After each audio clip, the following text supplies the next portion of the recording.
What does your heart desire when no one is watching? That is where your strength begins, or where it ends. Nietzsche didn't speak of lust the way modern psychology does. He didn't reduce it to biology, or condemn it as sin. He saw it as something far more dangerous and far more revealing. Lust is not just about sex. It's not about pleasure. It's about the illusion of control. And for most men, that illusion owns them. Because the truth is, every man thinks he wants to conquer women. But what he really wants is to conquer himself. And lust is the battlefield. Not because desire is evil, but because unchecked desire makes you predictable. And predictable men are powerless. Nietzsche once warned us, "He who cannot command himself must obey," and that's exactly how it works. The moment lust leads, you follow. The moment she becomes the prize, you lose. Because now your value isn't in who you are, but in what she thinks of you, what she allows you to touch, what she withholds. And you become a beggar, even when you're the one pursuing, even when you think you're winning. But here's the darker part. Lust isn't just desire, it's distraction. It's the force that keeps men from building kingdoms. By keeping them addicted to chasing queens that don't exist, you could be writing, training, creating, building your own empire. Instead, you're scrolling, simping, dreaming of her validation like it's a reward for existing. But it's not. And Nietzsche would ask you not to suppress your desire, but to question it. Why her? Why now? Why does the curve of a stranger's body suddenly feel more important than your purpose? This is not about moral purity. This is about mental sovereignty. The man who masters his lust doesn't become less of a man. He becomes untouchable. Not because he doesn't feel desire, but because he refuses to be ruled by it. And if this message is landing for you, if it's cutting deeper than surface-level motivation, then take 2 seconds, click subscribe. It's how Depthoria grows, and it tells the algorithm gods, more content like this, please. Now, let's go deeper, because this weakness isn't just a feeling, it's a pattern, and it's been weaponized. Modern culture doesn't shame lust, it sells it. You're not just allowed to indulge, you're encouraged to. Scroll any platform for 5 minutes, and you'll see it in the explore feed, in the comments, in the ads. It's not just sexuality, it's strategic stimulation, it's engineered temptation. You think you're freely choosing what to look at, but really, you're being shown what to crave, what to want, what to need. And this is the genius of the system, because the more you chase it, the less you create. The more you obsess over her, the less you remember yourself. It's not a coincidence, it's a design.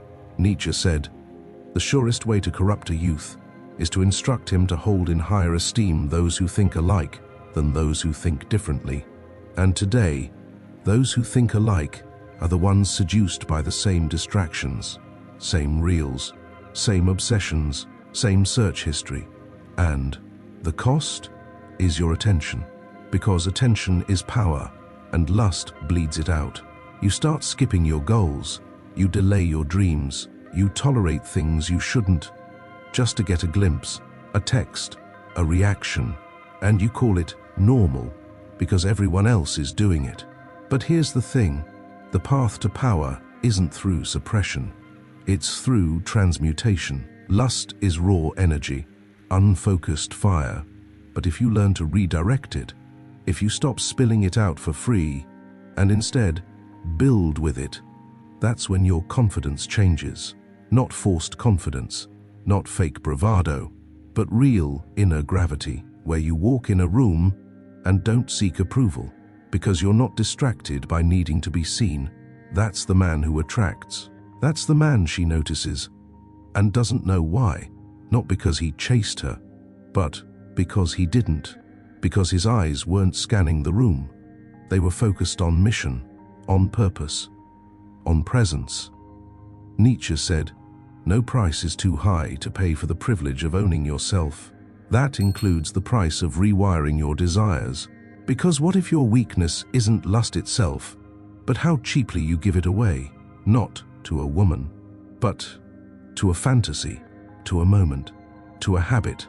So stop asking if she likes you, ask if she respects you, and stop asking if you can win her over. Ask if she could even keep up with you.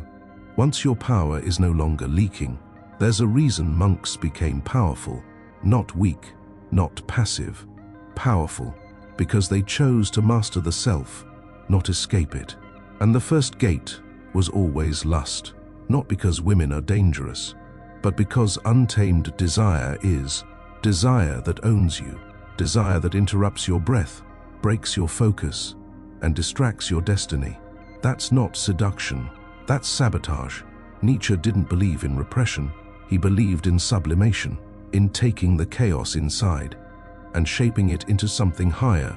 He said, "You must have chaos within you to give birth to a dancing star." But what do most men do?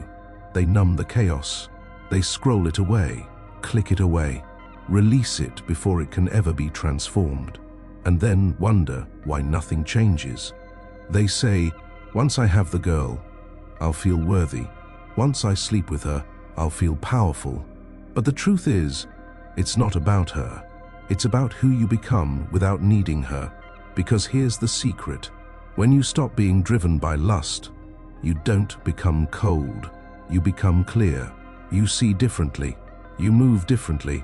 You listen more, speak less, and suddenly you start choosing who enters your world instead of begging to enter theirs. And that flips the entire dynamic, because now you're the prize, not because of games, but because of grounding. Because a man who doesn't need to chase is a man they start chasing, and a man who isn't looking to take is the one they want to give to. That's not manipulation, that's magnetism, born not from tactics, but from restraint, from the power of choice, from being able to say, "I could, but I won't. I want to, but I don't need to." And in that pause, you unlock something primal, not just in her, but in you. You start trusting your own instincts again, not outsourcing your sense of worth. And suddenly, everything you were chasing starts chasing you. Not because you forced it, but because you forgot to seek it. You were too busy becoming. So, how do you fix it? How do you stop lust from owning you? Without denying your nature, you don't kill the desire. You confront it. You stop pretending it's just biology and start recognizing it as energy, raw, untamed, potent energy that, if directed, could build empires, but if wasted, will leave you empty. And here's the truth most won't say. You don't need to stop being attracted. You need to stop being distracted. That means you see beauty, but you don't chase it. You feel the pull, but you don't follow it. You acknowledge the desire, but you don't obey it. That's how you fix it, by breaking the automatic loop. Because lust isn't just about what you feel. It's about how fast you act on what you feel. It's the gap between impulse and decision. Stretch that gap, and you take your power back. Let's make it practical. You see a beautiful woman. Your body reacts. Don't deny it, but don't feed it either. Feel it, breathe, observe, and choose. That's it. That's where your masculine edge is rebuilt. In that moment of pause, that microsecond of freedom, not from sex, but from need. Because when a man is no longer led by his lower nature, he's free to lead from his higher one. And that's rare. That's dangerous. That's unforgettable. That's the man women don't just want, they respect. Because he's not trying to impress, he's trying to align. He's not performing. He's remembering that his worth was never in her hands. It was in his presence. That his validation was never in her gaze. It was in his stillness. That his power was never about control, but about self-command. You want to know who wins? It's not the loudest man. It's not the smoothest. It's the one who doesn't flinch in front of beauty, the one who sees through seduction, the one who knows If she's meant to come closer, she will. If not, his world still spins.